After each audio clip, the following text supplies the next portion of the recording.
Ready? Sometimes I forget to plug it in.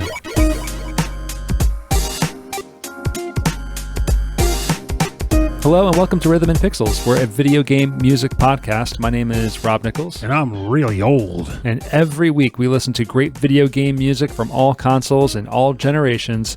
And this is episode 31-9. Yeah, just the fact that we're on 31-9, we're both old for now. Hi, everybody. I swear, I genuinely picture the idea on occasion of the Mario game that has this many levels built into it. Because that was like the original concept for the numbering system. It was like, it's like a Mario game. And it was like, how many episodes are we going to be? You're not going to have more than like 10 worlds, maybe 11. It ain't going to be that, but so much. It seems reasonable. We'll never get over 100. It's like, well, we topped Kid Chameleon. We topped Mario World. We topped, I don't even know what. Now I'm wondering what platformer in existence has the most levels in it. Wasn't there like New Mario World or what's the one that was like you could play 2-player on the Wii or New Wii? Super Mario Brothers? Yeah, that had a ton of levels, yeah. Oh yeah, but nonetheless, I think the most any may have had was like 132. So that's an interesting trivia question that I might want to look into for later. Like what platformer has the most levels, most unique levels built into it? Because I feel like we've eclipsed them all. Like we've had more worlds and more levels. That's even more worlds. I can't think of a game that had 31 worlds. Well, I'll tell you this: in the world of podcasting, we certainly don't have the most episodes. Oh no, that's legacy. We have a lot. No, we have more than that. We do? Yeah. Well, Super Marcato Brothers. They have the most. They've been around since the beginning of podcasts, which the Legacy Music Hour has been too. But they took a hiatus and then they only go once a month. Yeah, which makes sense. I mean, you get the longevity without the expulsion of ideas. But thankfully, we do episodes about things like songs you listen to on the John. So we can go on forever. Yeah, they stopped doing topics. They just do like music picks, and then that's just it. I think it's tough because like Rob moved farther away into Oregon, and so they have to do everything remote. And I miss them being together, but you know what? They work together really, really well. That's all that really matters. And talking about other podcasts, you should check out the VG Embassy. This is where I want to be. I don't know why I said that. That's where you were.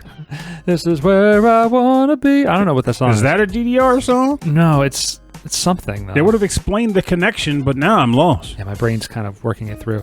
Anyway, check out the VG Embassy, hosted by Ed Wilson. I was on his show for this month's episode, where we dive into the history of Dance Dance Revolution. We listen to music. You totally missed a chance to say, we step into the world of DDR. I'm sure we made that joke during that show. But no, we listen to music throughout the entirety of every major arcade release. So you went through Supernova and AA or whatever it's called, Ace. I don't know what the hell they call it. Yeah, there's like 5 of them before, like in between Supernova and that. There's Supernova 2, and then there's X, and there's X2, there's X3, and then there's New DDR, which is DDR like 2016. There was actually one called New DDR. It's like new math. Yeah, it was just called DDR. You know how they did that, like how like Bionic Commando, but it's like Bionic Commando 2000 whatever. Like a rebranding for the modern age. Yeah, they just called it Dance Dance Revolution, but then every like junket and every like advertisement said New DDR. Ugh. I tell you, it's like New Coke or Kodak Film or other joke from The Simpsons. I'm just running. I'll tell you this, all of those games, everything past Supernova until Ace came out, like I don't think I've ever seen, like if I ever saw one of those machines, it was really, really rare. And I don't think it's just because Konami just didn't really care. I don't think people were importing them. No one's importing them. And if you were seeing them somewhere, it was probably a bootleg because Konami doesn't really care about the North American market. And that's the kind of conversation you're going to hear on the VG Embassy. Konami doesn't care about you American people. Yeah, no, it's stop. Yeah, they weren't. Yeah, and there's a whole reason why all the machines you play are fakey, Korean bootleg machines. Well, I'll be blunt. I like pop music, so I'm allowed to say that. They don't care about the U.S., and I'll say it forever. Well, check it out. All the music we play on this show is music specifically for Dance Dance Revolution, because there were a whole lot of music they licensed through the Dance Mania album series, and then there was music that went from like Beat Mania and Pop and music that crossed over, and so all the music we played is from specifically DDR, no crossover tracks. No crossover, as far as I know. I mean, like that'd be pretty fun. Like, well, actually, Robert. Well, you know what? In between Supernova and DDR-A, I don't know. Like, I've never played those games. And DDR-A, I've only played a number of times before I realized this isn't the game for me anymore, and I played Pump It Up. Good call. You made the right decision. And we talk about a little bit of that too. We talk about everything related to that. We talk about the North American splinter into In the Groove. It's really fascinating. It's really fun. There's a lot of good music. I talk a whole lot on that show. I gave Ed a break. That's what I did. Yeah. So this week is not a break. This week is kind of a continuation of last week's episode. The 4 games in February, or trying to complete games in February, which is a lot like the Summer Games Challenge. Honestly, that's what, be honest though, I'm perfectly fine with that. It's like any excuse to play games, whether they're owned or not, preferably already owned, is a good thing in this industry, because we live in an age where, there's probably been this age for ages now, where it's all about the new. What's new? What's new? And I almost have no excuse, because a large part of where this episode is going to go is related to games I played that were new in the last month. But essentially, it's all about the new things, where we're building these old backlogs and doing nothing with them. And I'm finally breaking through the habit of not doing that anymore. But I still have a large backlog. Heck, I'm actually looking at doing something in the near future to try to do like Mega Man games only using special weapons. I've never done that before, and I wonder how that would play out. Only using specials. As in, like, you start out with the Mega Buster because you have no choice, but then from the moment you get a special weapon, you have to only use it, with the caveat being that if you run out of special weapon energy, you can switch back, but you have to be within good faith. Like, you can't get a weapon that gets 8 uses, and it's like, okay, time to go back to the Mega Buster. I bet you there's a way to get through that game like that, because you probably would have to avoid enemies in order to get there. And it's not like you have to kill enemies for experience points. You can just, like, just get around them. That is true, actually. I could probably pull that off, because, like... That'd be a good challenge. But also, just don't do it for, like, Mega Man 2, because I was actually listening to an episode of some random podcaster where he was talking... Not even a podcast, it was like a YouTube thing. He was rating all the weapons, and he was rating them on, like, a scale of, like, usability, balance, and all these things. And it's interesting. I never really thought about the Mega Man 2 weapons, because I try to stay away from that game, because, we had this conversation. I think it's kind of overhyped. For genuine reasons, not just like, I'm angry at the world, but actual reasons. But those weapons are very junky. Like, outside of the quick boomerang and the metal blade, the rest are kind of But those 2 weapons are all you need for the entire game. I know, yeah. This is the way the game is designed. The game is designed in one way. So you get all these options to play with all these other different tools. But in the end, it's like you're only going to have, like... But that's the 2 problem. or 3 tools that are going to be the best. But that's the thing, though. It's like they give you the tools, but they don't take the time to balance the tools, which is why that guy had his balancing rating, too.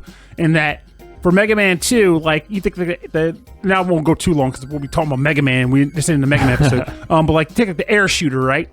Air shooter is a good utility weapon in concept. It fires 3 tornadoes out from your gun, and they kind of rise up and spread. Right. And there's a lot of times in the game where there's the enemies, like, kind of above you, like in a staircase in front of you, that are hard to that are hard to reach. Mm-hmm. So that's pretty helpful. But then here's the problem, though.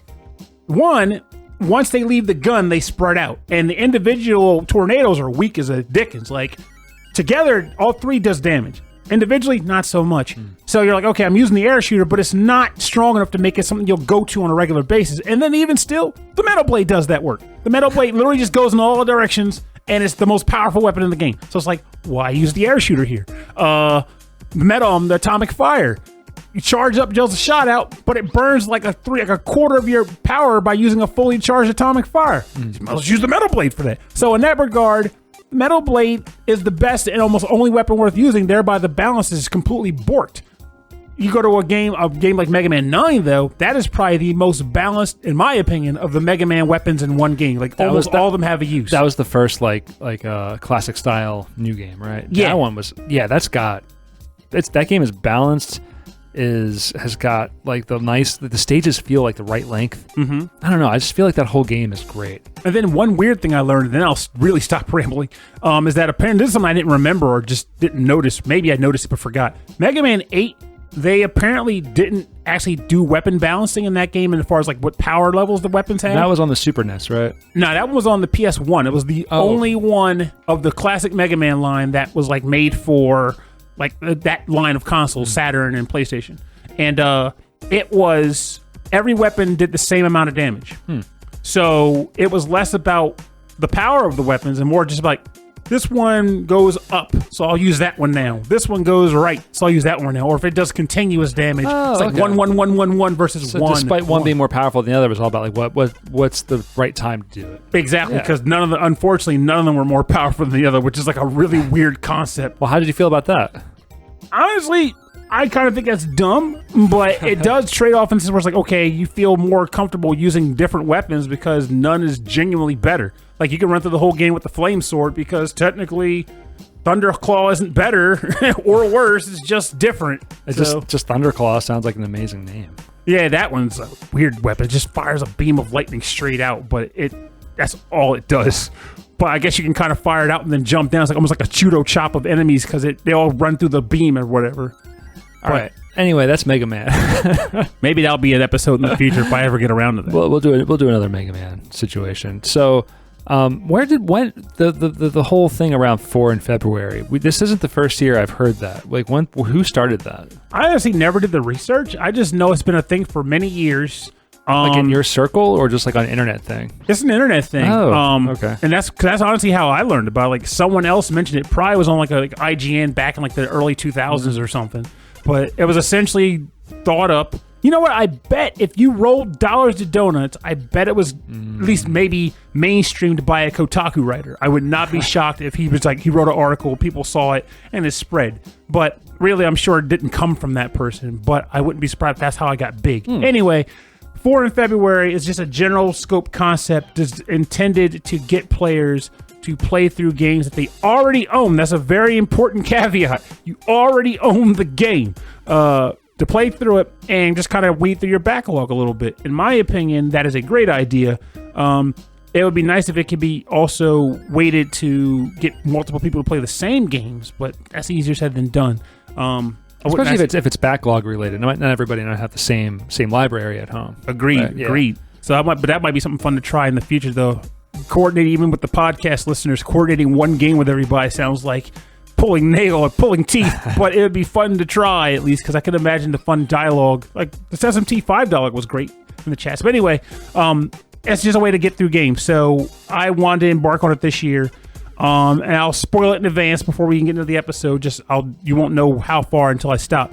Is that I didn't pull it off this year, unlike last year, because this year, aside from life just being a complete, kerflurful, I also got a lot of reviews for like role-playing games, which kind of ate into my time. Yeah, a lot of time. But I was thinking like we can continue the Summer Games Challenge. We can just have a challenge for games. Like in this month, you have to try to finish Mega Man using only special weapons. Like create that would be like fun weird, to try. Weird challenges for ourselves. And to make it accessible to people, they would all be like emulatable games, so all games likely fitting the feeling of the radio station, only 8 or 16-bit games. Yeah, more retro style. Yeah. That could be fun. I'll say that I've been playing The Witness a whole lot more still. I just love turning it on, and then like every time I find a new puzzle and solve it, I feel like they ain't really figured smart. out it was you, did they? They ain't figured out it was you, did you? No. You're still under protection? I'm under the Witness protection. All right, good, because I thought that's the point of the game, right? To basically be the stool pigeon without getting caught. What was that guy's name in The Simpsons who doesn't say nothing? Oh, that's Johnny Tightlips. Johnny Tightlips. You call me Johnny. Jimmy the Squealer. You call me Robbie Tightlips. It comes out of two people, Johnny Tightlips or Jimmy the Squealer. But I think I'm actually going to finish it. I feel like I'm on my way to finishing that game. I actually thought you did at one point. I'm close. I'm really close. So were you playing it like years ago, but then stopped? I was playing it years ago, and then I stopped because I was getting sick. Okay. Because of motion sickness. From the motion? Yeah, and now we have a smaller TV, and I'm still getting sick, but a lot less frequently. So I'm picking it up now and again. Okay. Yeah. That makes sense. Got a TV size down to accommodate your stomach so you don't build up as much bile. That makes sense. I'm just because we have to sit so close to it. Like I guess it's like the wider screen makes me feel more motion. I can see. I think you kind of get. Do you feel compelled to look left because the screen has more real estate? A little bit. Or look right because I'm over there. What's going on over there? Yeah, and then I have to like put like the little like target on the screen so that my brain knows where to look. And then, but every so many of the puzzles in The Witness is environmental. So you're looking at one thing, then you have to look up and around and look at the clouds, and then look back down again until the screen is constantly moving around in this 3-dimensional world. and it's gorgeous. I love the way it looks, but oh my god, it hurts. So yeah, I was feeling kind of sick today. But I've been playing some other games, and very briefly, and we'll talk about those. So let's start with yours. Okay, we'll start with the game that I actually did finish 100% positive. I beat it. Don't question it. You 100% of the game. Actually, I did 100% the game. I actually got a platinum trophy and everything, which is a rarity for me. Perfect. This comes from a game called Echo Generation on the Xbox One. And this track is titled Wolf Rat Battle, and it was composed by Pusher.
Welcome back. You are listening to Wolf Rat Battle from the game Echo Generation on the Xbox One, composed by Pusher. I have been in love with this track for the last month. It plays in like one location in the entire game, and I still listen to it regularly on my phone. It's just that level of good. So, Echo Generation was not on my radar in any way, shape, or form. Yeah, someone told you about it, right? Yeah, I was just in a general chat playing golf with friends, and when I was about to log off for the night, a friend in the chat just randomly mentions, here's this game I started playing, you might like it, it seems like it'd be up your alley, and he links it to me, and I was like, maybe I'll buy it and check it out later after looking at it. It's like voxel art, and I'm a sucker for voxels. So I was like, maybe I'll look into it later and see what it's all about. And it turns out it was on Xbox Game Pass, so technically I already had it. So I was like, I'll give it a try, see how it is. And I played through it like immediately. Like it took me 2 weekends to play through it. 2 weekends being like in Parnell time, so more like 10 to 20 hour game. Right. But I was really into it. Now, the game itself is tough in that you can actually get soft locked. The premise of the game, I'll get to that in a second. I should probably mention what the heck it is. The idea behind the game is that you're just a kid living in a generic 80s/90s neighborhood. Actually, more like 80s because they have VHS tapes. Okay. 80s neighborhood, and weird stuff's going on, like aliens, and your principal's kidnapping kids, and there's a ghost in your school, and all just weird stuff. And you and your kid sister beat them up. That's it. Also, the main premise that is kind of under the umbrella of the game is you're trying to find your dad who went missing. And is it like a so it's a beat 'em up game, like beat 'em up style? Or? Oh no, it's an RPG. Oh, okay. Total RPG. Yeah. But it has the whole quick time button press stuff, or the general commands. Like it might be a command where it's like, okay, hit the button when the crosshairs meet, or run to like a button combination, stuff like that, just to pull off special attacks and get critical damage. It ended up being a lot of fun. Like, the music is really good. I like the atmosphere. But like I said earlier, there is the potential to get soft lock because you don't save. The game auto saves, and there's moments where like you might be stuck in an area where it's like a battle, and if you lose, the game will kick you back to where it auto saved. And if you don't have the means to do it, you're going to lose. And it doesn't. Like, it actually uses the supplies you had. So let's say, for example, the final boss. So if you use items and then lose, and then it kicks you back to like the title screen or whatever, and you go back to play. Not even the title screen. It's like it'll kick you back to where it like auto saved, and it'll say, "Oh, we need to go back home, and we should probably go rest or something." And everybody's resurrected with half their hit points, and all the items you use stay going. Ooh, that's rough. So thankfully for me, though, I kind of heard someone mention that in the past. So you play a lot of safe. Yeah, so I played very safe in that I actually made sure to buy lots of healing items and just had them on hand. Right. And eventually I found a party member who had a special attack where if you did it right, they'll attack and they'll also dig up an item, a random item. Oh, okay. So I was like, well, this person's going to be in almost every battle with me, digging up healing items. So I was like stacked on like 30 cups of coffee, which was like 20 hit points, which in that game is a lot. And I just kind of played it. I played it safe. When I got to the final boss, he did kill me once or twice. I can't remember how many times. And it was either once or twice, though, no more than that. Mm-hmm. And I was like, well, fortunately for me, I have a lot of healing items. But nonetheless, I was still concerned, like, if I lose, like, maybe another time, I might be borked. So the first time I fought him, I actually intentionally lost to him, thinking, like, okay, I want to see how this thing acts. Oh, clever. What he does. Yeah. And then once I felt confidence, like, okay, let me come in here ready to go. I really wanted to do that at the end of Persona 5. Just because I was like, because the final boss is, you've never experienced anything like it before. Mm-hmm. So I thought maybe if I lose, I'll get to see part of it, and then I'll know going back into it. But then I'd have to I would get thrown back so far. I didn't want to do that. Oh yeah, because I'm wondering, can you run back after fighting the Archangels? I don't remember. No, I don't think so. Like once you're in that zone, like you got to push through, which is really rough. Yeah, that was an interesting gauntlet of battles there. Gosh. So, is the rest of the soundtrack like this kind of cool, like rock, like kind of?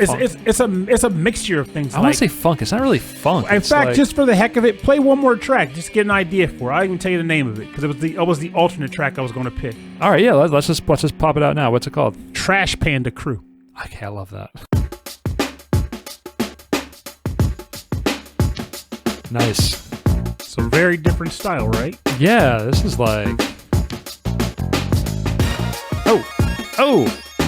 this is very different. So the wolf rat battle is like off the wall then. It's like you're basically fighting literally giant mutant rats. Ooh, I feel like I'm on Planet Funkotron. In this battle, you're actually fighting two like raccoons that are like diving through the trash.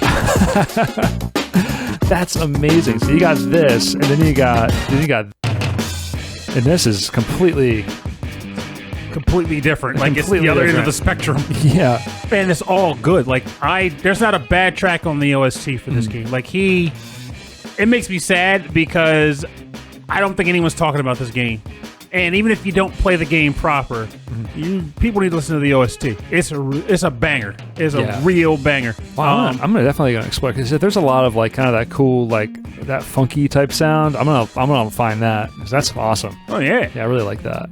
And it ended up being like, honestly, I came away from this game very happy. Like it was one of those things where, I mean, if I wanted to sit down and come up with a litany of like issues I could have had with like attack balance and things you could get locked out of or whatever, I could. I didn't care. I came in to see would I have fun, and I ultimately had a great time with the game they created for this. Like the atmosphere, the music, the creativity of the attacks. Again, the school principal kidnaps kids, and you had to go to his basement. There's a really weird thing that happens. He's like, okay, well, the kid's like locked in a cage with a dog food bowl. He's like, what are you doing now? He's gonna find you. Run! This does sound like it's right up your alley. For something, it's like whimsy mixed with like kind of a dark kind of feel to it. Mm-hmm. Yeah, like kind of like this song. This song is like that. Yes. Yeah. Ooh. All right, so I'm gonna go with the games that I played this month, and can you believe I started playing Phantasy Star 2 again? Actually, I didn't realize you played it once. Well, I started playing a long time ago, and then. Like last week, I just started digging into it a lot further because I have it on my phone. Oh, okay. So, and it's been a lot of fun. I really like it. I really like the music to it. So we're gonna listen to the save music which you don't really use because you could do save states on it. So it's like you don't really have to go back to the save point all the time. But it's got its own music. It's called Step Up. It's Phantasy Star 2 for the Sega Genesis.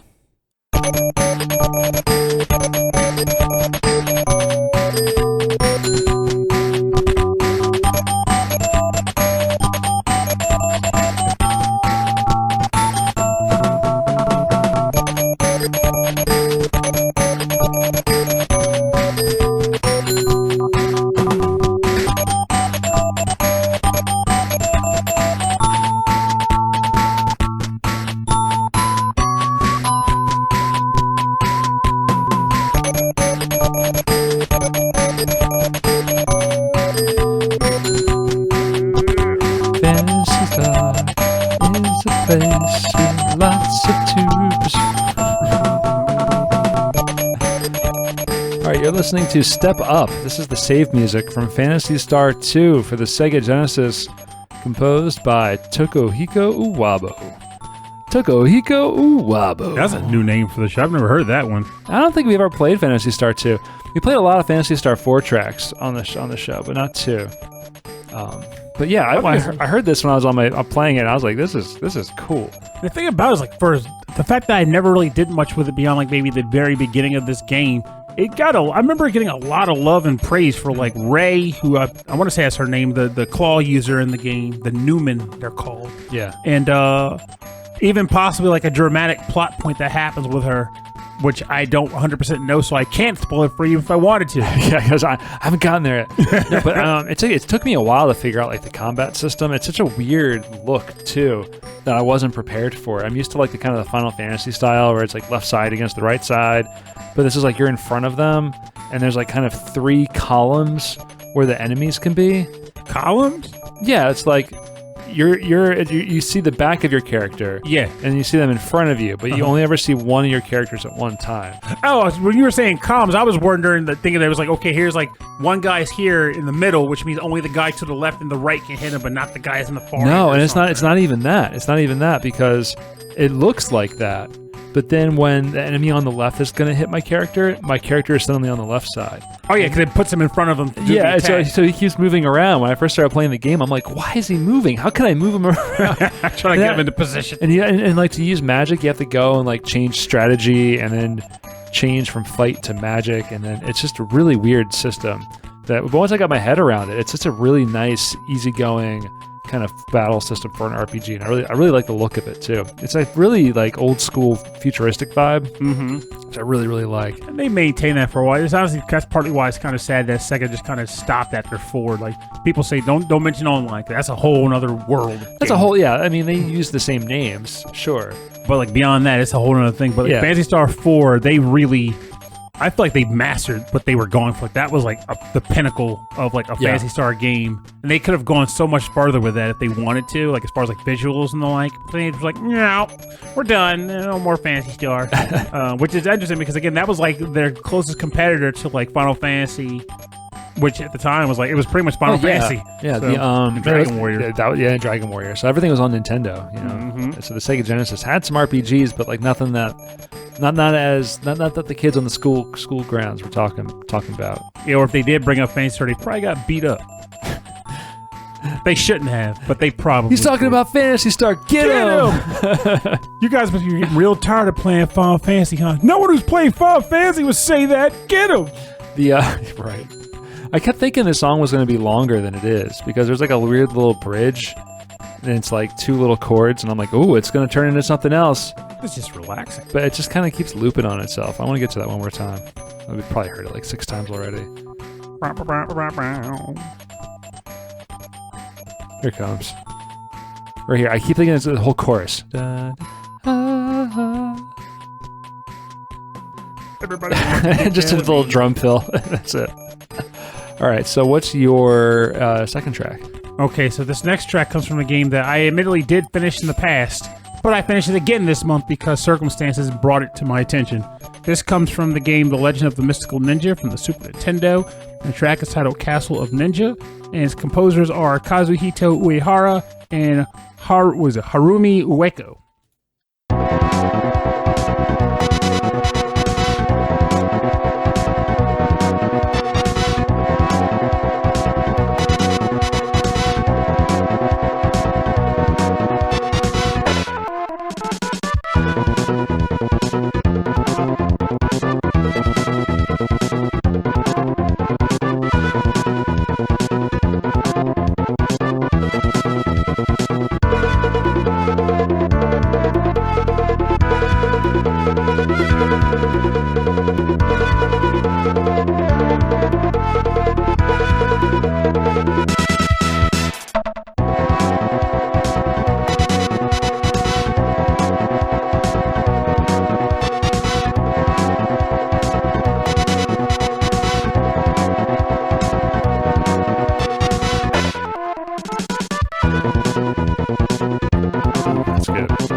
Welcome back. You're listening to Castle of Ninja from the game The Legend of the Mystical Ninja from the Super Nintendo. Composers being Kazuhiko Uehara and Harumi Ueko. So, yeah, I love this track so much. The entire OST, The Legend of the Mystical Ninja, is one of the SNES's best, in my personal opinion.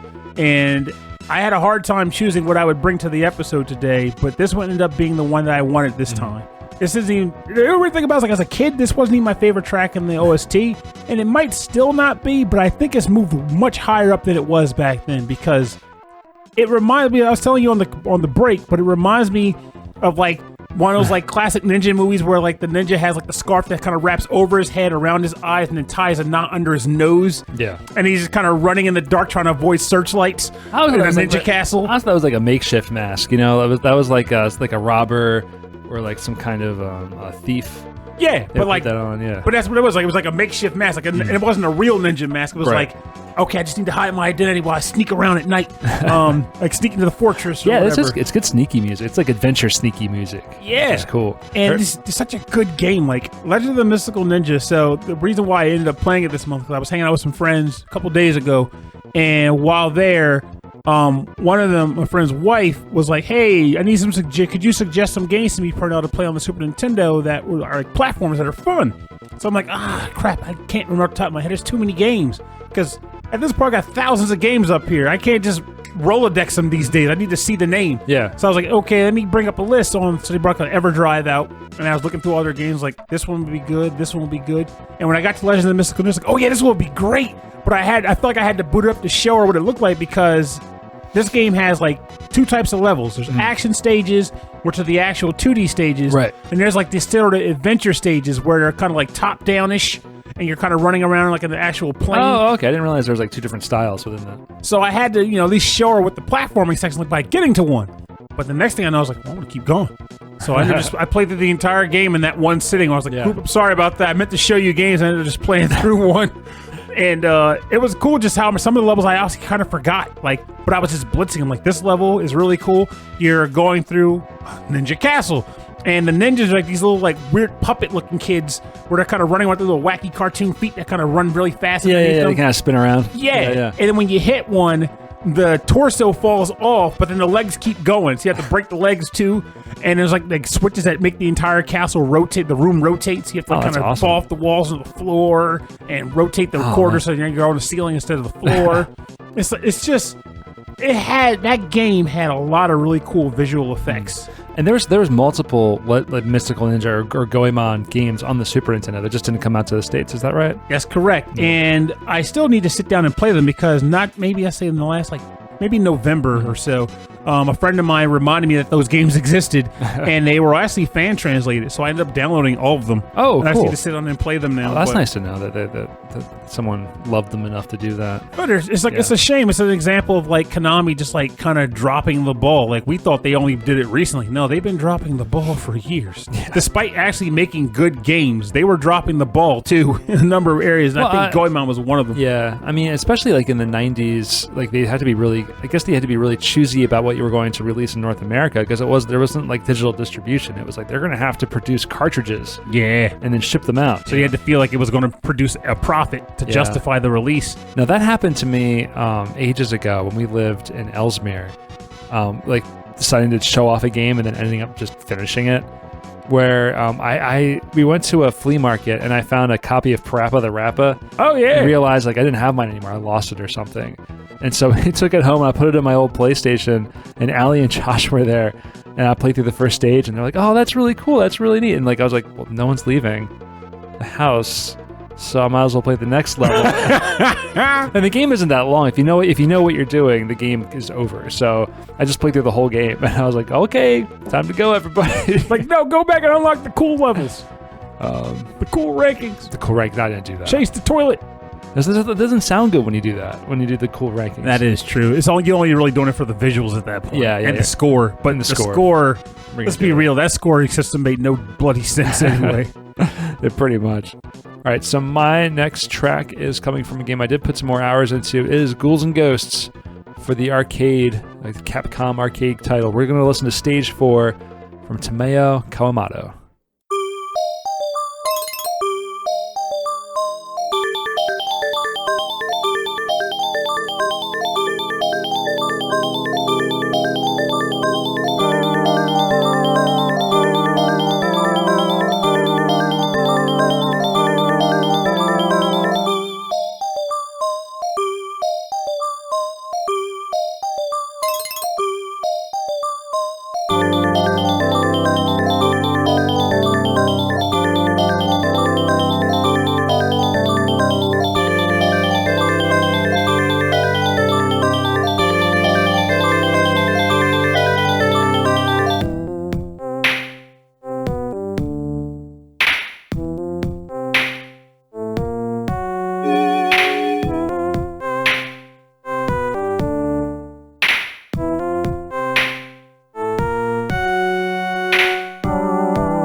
This is Stage 4 from Ghouls and Ghosts for the arcade, composed by Tamayo Kawamoto. Moto. I just think it's such a weird sounding song. I really liked it. It is. It's you can tell when something's early Super Nintendo. Like, you can tell. Mm-hmm. And if I'm wrong about this being Super Nintendo's version, I'm going to feel like a complete knucklehead. This is arcade. There it is, knucklehead! Yeah. But now I'm wondering, like I said, no, it's just really odd. Edit that out. Stop. No, that's all right. I tease. But like, it still sounds like early Super Nintendo, though. I can't explain why. Like, it's just it's just a sound style. Yeah, well, there's a composition style too, I think. Hold on, like Super Castlevania 4 has like a similar like vibe I get from a lot of the tracks in that game. Well, this is definitely, I mean, I guess the vibe should be the same, but this is definitely FM synthesis. This is the Yamaha 2151. Okay. In the arcade cabinet. I'll be John Brand. So, but yeah, and it's all sampled sound in the Super Nintendo. But maybe they sampled a lot of the stuff to make it sound like the arcade. Now, on the break, I'm going to look that track up, because now I got to know how it sounded on the Super Nintendo. I got to know for my own friggin' sanity. But I find this, it's probably this part right here. Sounds very Super Nintendo-y. Mm-hmm. But this part right here, it's just so unsettling. The whole song is super unsettling. Which is good, because you should feel unsettled when you're playing this brutalizing game. Yeah, the whole way. Which reminds me, what in the world put you on this? I don't know. It was there. It's the Capcom arcade collection. That's how. Okay. And I haven't played everything on that, and I thought, I actually enjoyed this in the arcade. And actually, this part's cool too. Just kind of sneaking around. Yeah, that kind of came out of nowhere. You're gonna die. Most likely. You're gonna die. You are gonna die. Probably spikes. Yeah, it could be anything. Any number of things. This game, and then by the time you get to a boss, you're demoralized. And you have no idea what the boss is going to do. And it only takes 1 to 2 hits generally to kill you. Oh, yeah. And by that point, you're probably already naked. Oh, wait, maybe 3, because if you have the special armor, does it go from special armor to draws? It does. I'm pretty sure it does. Oh, okay. Yeah, it goes super armor, naked. Oh, okay. Yeah, then once you're naked, you're done. And the thing is, I actually, after that episode we did, was it last week, where we had it was the live stream, right? And Mike mentioned Ghouls and Ghosts Resurrection. I actually ended up catching it on sale on the Switch, so I did buy that recently. Got to start it eventually, but I'm now I'm curious about how much suffering that game's going to cause. I was waiting until after February concluded to try to start it. Yeah. But then Elden Ring came out, and you know how that goes. It's tough, because you can play through these games on unlimited credits, through the emulators or through the arcade collections. But if you have to, be like, okay, but can I finish it on this many credits, or like how like you gotta impose those challenges on yourself to make the game. But the game's already hard. Yeah, like if you want to make the game actually last for yourself, that's how it works. But I'll admit, I have definitely played games, generally arcadey games, where I'm like, look, I just want to see the levels. Yeah. But if you want a game to actually properly last you, then you gotta impose a challenge. Because otherwise, you're going to play through the game. See, it's kind of like it was like a board game review where someone's talking about not so long ago. He's like, well, the game's too easy. I'm like, yeah, well, that's why you don't start on easy, because you start on easy, see the entire game in one go. It's like, well, we beat the game, it's done. I'm like, well, you can't say it's easy, but if you play it on the intended setting, like medium or whatever, next thing you know, it's like, this is actually, you give it the proper dialogue when you talk about how challenging it was. Like, I got to like level 4 this time, but next time I'll be prepared. Ghouls' Ghosts is totally that. So when you pop this in on your emulator or whatever, you have to like, you have to go in the mindset of like, I only brought $4 to the arcade. Yes. And like, and $2 of that is pizza money. Greasy controllers. Exactly, right. So you got 8 quarters to play this game on. Yes. All right. So what's your next quarter? What's your next quarter going towards? All right, so this is where we get to the games that I started, but unfortunately did not conclude because time was not on my side. This comes from the game Virgo versus the Zodiac, and the track title is called Room 707, and this is composed by Elektrobear.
Welcome back.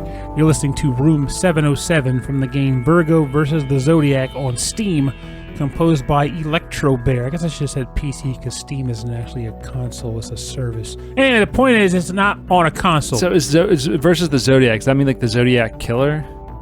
Actually, that would be a completely different game. Possibly a survival horror title. But nah, Zodiac as in like the Zodiac signs. So you play as Virgo. I don't remember much about the game. Well, I don't want to say remember more. Like I didn't get far enough to give you like a meaty detail. But what I know from the premise is that you were playing as Virgo, who is one of the Zodiac representatives in this game's world. Mm-hmm. And her goal is to pretty much rein in the other Zodiacs and form one united world, because she thinks it's pretty dumb that everything's split up the way it is. Like, he feels like it's not very, I don't know, like regal, or like she has her own sense of justice essentially. Okay. And she's basically working to abide by that sense of justice. So she's just like rating it. And it's funny because I didn't get too far into it, but like I said, I intend to go back. I like this game a lot from when I played. But the first place you go is like, I want to say it's like Gemini's world or something, or Capricorn. But it's like a company. Like you're walking into like this company, a corporate environment, and all the employees are goats with like briefcases. Cool. And so you're trying to sneak into the corporation to find Capricorn and kill her. And yeah, because she's not messing around. And as you're running around, you're like sneaking through like different rooms. Every once in a while, you have to come across like an actual goat employee and fight them. And there's like security guards and stuff. And then the battle system is turn-based with a timing system. Like, you know, general, like, you know, attack comes out, you got to time the attack, but the timing is no joke. Like, you have to be really on the ball. So, like, as the action is happening on the screen, you have to time with it. Mm-hmm. Okay. And one thing I like about this game is that there is a variety of different types of equipment, like, you know, armor, you know, weapons, shields, and all that. But every type of equipment is what determines what attacks you get. So it's not a matter of like, oh, I'm going to put this shield on because it's a stronger shield. No, that shield now gives you a completely different attack than your last shield did. And they have you know, one of those like triangles of like what's strong against something. So it has some nonsensical terminology like, you know, virtue, patience, and like Deuteronomy, which is not really the word. But I just went by the colors like purple, red, and blue. Right. Easier for me to remember. And I like it. Like I was having a great time with it. And I like the concept that her sidekick is a living gingerbread cookie. That's awesome. It's just a great game. It's creative. Like, again, I mentioned it a lot on this show, but it can never be stated enough that for all the games that exist out there, as derived from other games as new games are, it stands to reason that if you ever come across a game that even feels remotely unique in comparison to the others of its ilk, it is worth your time to give it a try, even if it's not peak product, just because the creativity is probably worth more in this age than the standard of gameplay. I stand firm on that. Like, I'd rather play something like this than Horizon Forbidden West, despite the fact that it's clear which of the two has a higher quality pedigree. Doesn't matter though, you know, because I like. It had like a bigger team behind it, but but this one's just so different. It sounds so creative, And I love that kind of stuff. I look forward to it whenever I come across it in a game. Sounds awesome. The soundtrack's really cool, too. And there's another artist on the soundtrack called Procrastinator. Which is funny. I'm glad you mentioned that, because we could do that thing again. I had 2 tracks listed, or maybe I could just be the end episode track. We'll play that on at the end, So my last track is from a game that is on my list. I will be starting it soon. This is, because I heard it last week and I loved it. This is Spiritfarer. Oh! Composed by Max LL. We're going to listen to Northern Waters. That is like the game. Well, I say it came up on last week's live stream. Yeah. It was a Game Fan 44 played this or finished it, and it just sounds amazing to me. So I really, really want to get into this one. So here's Northern Waters.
That was Northern Waters from the game Spiritfarer, composed by Max L.L. Yeah, this game is just on my mind. I really want to play it, you know. It's on Steam, if I'm not mistaken, so you just have the option for it. Actually, maybe on PS4, too. I think it is on PS4, so... But either way, I'm going to get into this one. There is something about this game. Like, multiple people in my life have talked this game up. And they all come from the same place. Like, you know, sometimes people will reference a game and why they like it. And different people will reference different reasons why they like something. But in the case of this game, they almost all say the same thing.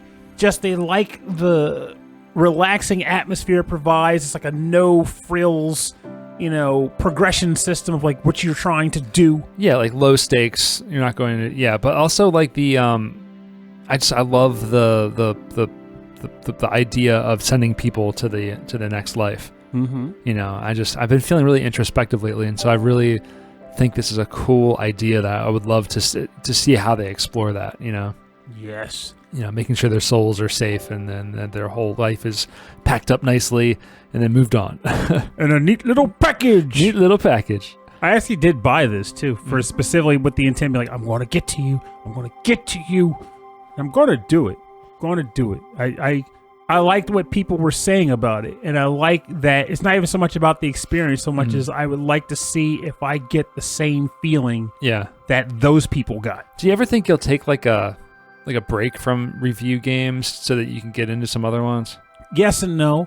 On one hand, I feel like I might take a break and review less, but it's also, for me, it's a social activity too. Like every week we get together and we gab about some junk, and then I'll blab about some games. And I like having that goal, that task. Yeah. Because if I'm just playing a game for me, it's not really priority. It's just a thing I'm doing. And you already know how I am about, like, you know, like what my hobbies are and like what I quote unquote should be doing instead.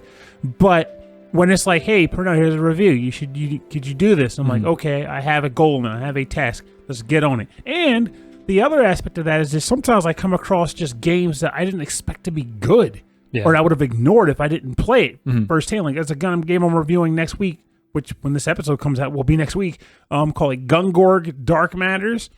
And he was like, you want to review this game? I looked at the trailers, like, this doesn't look very fun at all. Sure, I'll try it. Because it's free, you know, and I ended up playing. I was like, this is legitimately good. Like, this is a fun game.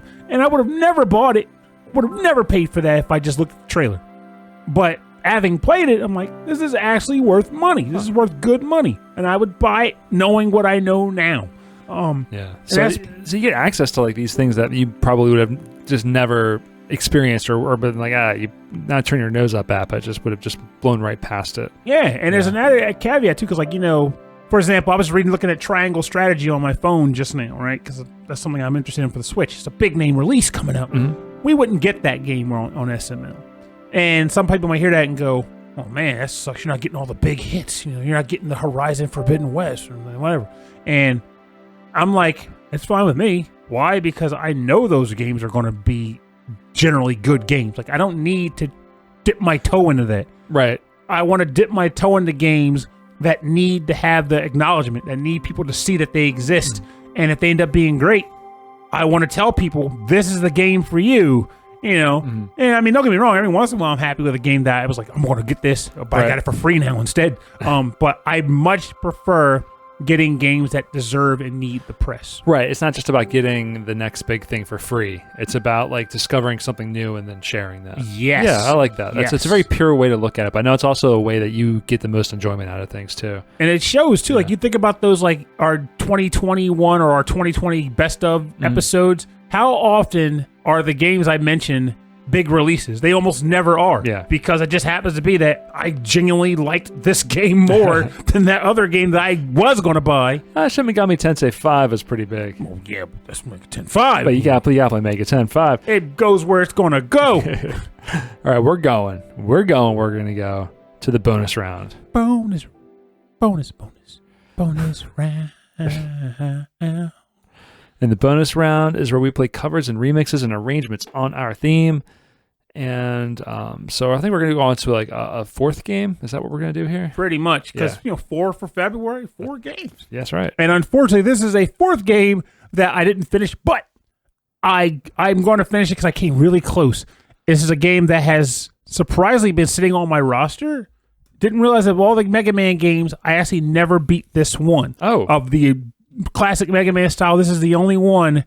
I guess I should include Rockman and Forte. 6? I finished 6 on a whim. I can't remember where I was at. Mega Man 5, I beat drunk at a concert. Mega Man 6, I beat... I think it was a gaming challenge I did with somebody where I just kind of ran it, and I was like, this game, the weapons are terrible in this game. But no, Mega Man 10, I had never finished it. I don't know what it was. I feel like what happened was Mega Man 9 was like the perfect return for Mega Man. It did everything right. And then Mega Man 10 was like, okay, I'm feeling underwhelmed again. After I did Solar Man level 25 times, I was like, okay, I'm kind of done here.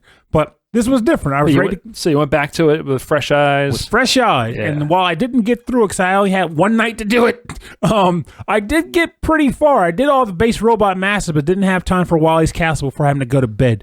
So... nonetheless, I'm still going to pick a track from it. And this actually is not from one of the basic levels. This is from one of the special stages that you could download back when the game originally came out. Right. This is called Get the Punk Out. This is a cover of that track done by Ferdk. And it is a banger, so enjoy. Okay.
Ooh, that was good. It's a good one, isn't it? That was really good.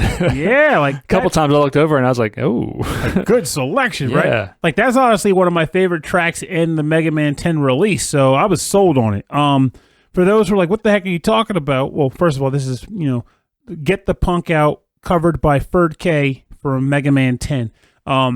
Punk is what is known as a Mega Man killer. These were robots that Dr. Wily designed to kill Mega Man. Kind of like all the other robots he designed, but Sure. in this instance, he was one of 3 robots that were designed to be on the, like pretty much like an exclusive robot on the Game Boy releases of the Mega Man games from back in the day, because they were like a combination of like 4 robots from one Mega Man game, 4 robots from another Mega Man game, and their respective like remixed levels, and then one unique robot that was a killer. Inker, Ballad, and Punk, which is kind of funny because as a kid, I didn't realize that they were actually named after music genres, just like how all the other robots are. Oh, Inka, Ballad, and Punk. That makes so, sense. Yeah. You know, because of course it was rock, roll, blues, and what the heck was freaking bass and treble's name? Well, there is bass and treble. Bass and treble. Music Yeah, terms. there you go. Yeah. I was gonna say like bass. Every time I see it as bass. Yeah, that's why we all thought it was always Bass back then, because Bass. we didn't make the connection. Yeah. Because they called him Mega Man in the States and Proto Man. But I just thought it was kind of cool as an adult. I was like, wait a minute, they're named after music styles too. But yeah, it's a pretty cool level. There was a good way for them to say, okay, they were released on Game Boy games. Let's put them as like a sort of like, remember them, they're still existing. They released them as DLC for Mega Man 10, and if you went to their levels and beat them, you got their weapons that you could then take back into the main game, which is kind of cool. Oh, that's a cool idea. Yeah, I played a bit of 10, but I never really got that far into it, especially not the DLC. Oh, yeah. Yeah. It's honestly, 10 is hard. Like, I didn't realize it was as hard as it was, and it was the first one in a while that made me think I need to start getting better with the weapons, because as much as I hate that they got rid of the slide in the Mega Buster, one thing I will give them credit for, I will never give them credit for getting rid of the slide. But as far as getting rid of the slide. I like the slide. The slide is good. The Mega Busters, that's the charge shot, right? Yeah. I'm okay with getting rid of that. I don't like charge shot. And that's the thing, like, I liked it, but I can appreciate that losing it made you think more about what sub-weapons to use, because the Mega Buster should not be that good. The whole point of getting special weapons is to have alternate firing methods. And in that game, while I started trying to play it the other night, I was like, okay, I need a weapon that isn't trash, because the Mega Buster is not good. So I was like, I came across my quote-unquote Mega Buster replacement weapon, which is the one you pretty much almost always use when you're not using the gun. That was a triple blade. And then after that, I started realizing that there were other weapons that were surprisingly useful. In this case, the first shield weapon in the series, in my opinion, well, second, because Jewel Satellite is a banger. Jules, the water shield, I was actually exploiting the living daylights out of that weapon in this game. Like, I was using it on everybody. Oh, wow. It just generates like 6 orbs or 7 orbs or so that spin around Mega Man, and they all do their own damage. So if you just get up on a guy with all the orbs, like bam, bam, bam, bam, bam, bam. So you get a little protection and you get a whole lot of extra damage. And if you push the button, you can spin them off like a sort of like a fan spiral. Yeah. But you don't have to. Just get in their face. We And should hit it with all do of them. like a Mega Man stream, and you can just like have like a master class, like a Mega master class. We could, though. I got this odd feeling Dan Loughton will come on like, Purnell, you do know that weapon is what you should have been using in this scenario, because that man is a Mega Man beast. Oh, he's awesome. Yeah. But he's speeding through these things. You'll never see it. You'll never know what he's doing. He's going so fast. That is true. Yeah. You'll take your time and explain. I'm methodical. Yeah. You'll talk about the recipe as you're cooking. Just use triple blade and can't go wrong. Yeah, all right. So my last track is another Phantasy Star track. This is actually from Phantasy Star 4, because I love their soundtrack anyway. This is the End of the Millenium from the Phantasy Star Collection, Sound Collection Part 2. This is an arranged soundtrack that came out, I guess, either with the game or like a year after the game came out. Composed by Izuho Numata, and arranged by Akira Sasaki.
probably should play the fourth one. I think you'd like it. Yeah, yeah, absolutely. Yeah, I was thinking like I'd start with 2 and then maybe 3. But don't do 3.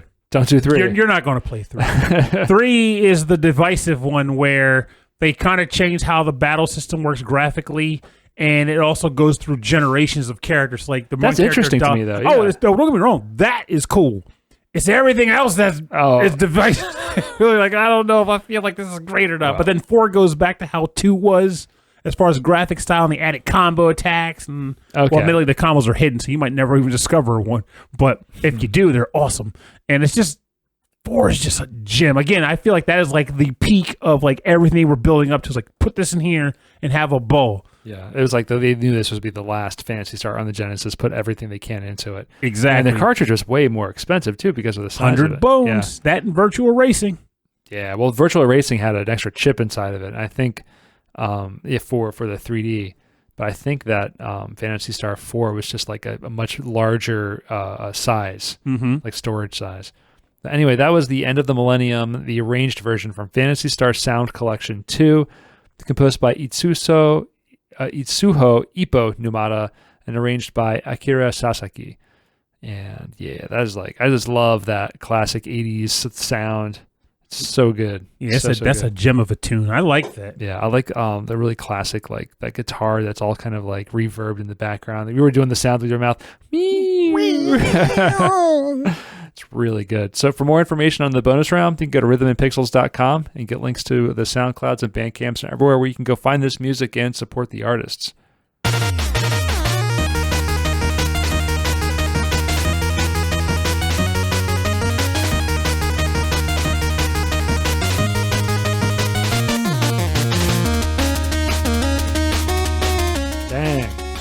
Good, isn't it? That's good. All right, thanks for joining us on episode 31-9 of Rhythm and Pixels. This is the 4 in February. This is very triumphant. Like, very like. It's funny you say that because champion. You ain't triumphant here. This is from Mega Man Rock and Roll. This is the Reactor Man stage. Basically, it's the Quick Man level of the game. Oh. And you're going to die a lot. So just prepare for that noise. The beams that have like freaking reflector. They reflect so they kind of curve and mess. The beams with the bees in their mouth, and when they beam, they shoot bees. Bee beams at you. Work those buttons. That's good, but good original music though. I like that. It sounds really great. Like I feel like it's amazing how the fan community got towards Mega Man, in that there are a lot of Mega Man, fan remixes and edits and whatnot. But I feel like this one and Mega Man Unlimited are like the peak of the bunch. I still need to try Mega Man Rock Force because I'm curious about how that one is. And also Minus Infinity is a gem as well. But that one's just is a mod of Force, so I didn't count that in that dialogue. What wasn't there one that was? Oh no, Capcom made that one. It was like Mega Man versus Street Fighter. Yeah, that was one. That was the one that shocked me the most because Capcom came into the pot. And that one's just not as good as the ones I just named, and despite the fact that Capcom's name is on it. But it's still cool by the Street Fighter characters in it. Yeah, and it's got some really cool 8-bit chip style music of Street Fighter 4. The Crimson Viper level. Yeah, so the theme there is freaking great. I think we played it on the show. Yeah, I know. I remember that. That's where I was like, yeah, that's the only way I've experienced this game is through the music. That's probably the only way you can experience it now, right? Yeah, because I don't think it's around anymore. I think you can still download it, or if it's not downloadable from Capcom, I'm sure it's out on various websites or whatever. Yeah, someone's got it. Yeah, because it was meant to be free. Like they weren't selling it, so this is one of the cases where there's no issue with just grabbing it somewhere. I see. Well, anyway, this has been really, really fun. We have a very special episode coming up next week. And then I think we're gonna our monthly live stream for the end of this month is gonna be on a different type of day. So we'll try to announce that a bit earlier this time. I think I only gave people 3 days notice. Did we do Lucky Jams before? Yes, I know we did. Maybe we should just do green or something. Well, let's not announce it now. Let's workshop. It's just now March. We can figure it out. We can figure that one out. But yeah, if you like what you're hearing and you want to get in touch with us and say hi, or if you have a track suggestion or a topic suggestion, you can send us an email. rhythmandpixels@hotmail.com. And if you want to see a full track listing of this episode and all of our episodes, go to the website.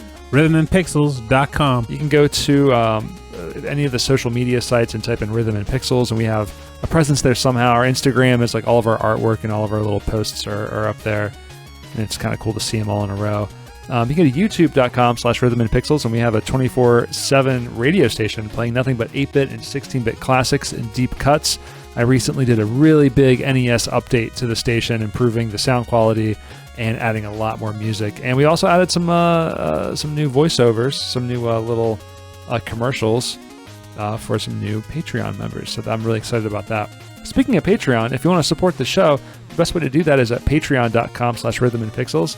Your donations there go towards keeping the site up, keeping all of our hosting going, keep everything going. It is very, very, very pleasing to us to see new names show up in the Patreon list. At the end of every episode, we like to thank all of our Patreon members at the highest levels. I'd like to thank Frankly Zappa. Thank the number one, which is number one. And that's the person that we recorded the thing for, right? Yeah. Okay, so that's on the radio station every 10, 15, 20 minutes or so.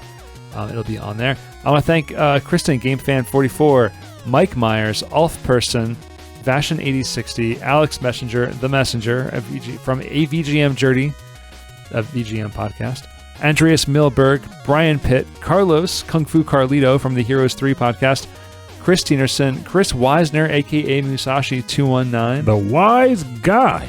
Christopher Senstrom, Davey Cakes, David Taylor, Harold Howard, Justin Schneider from XVGM Radio, Michael Bridgewater from the Forever Sound Version podcast, Michael Jennings, Rage Cage from the VG Emporium, Reinhard Selkova, Romancing Sagat, Sleepy S'more, Steve Miller, Taco, and Ed Wilson from the VG Embassy. That embassy strikes again. Yes, so definitely check out this month's episode. I'm on it.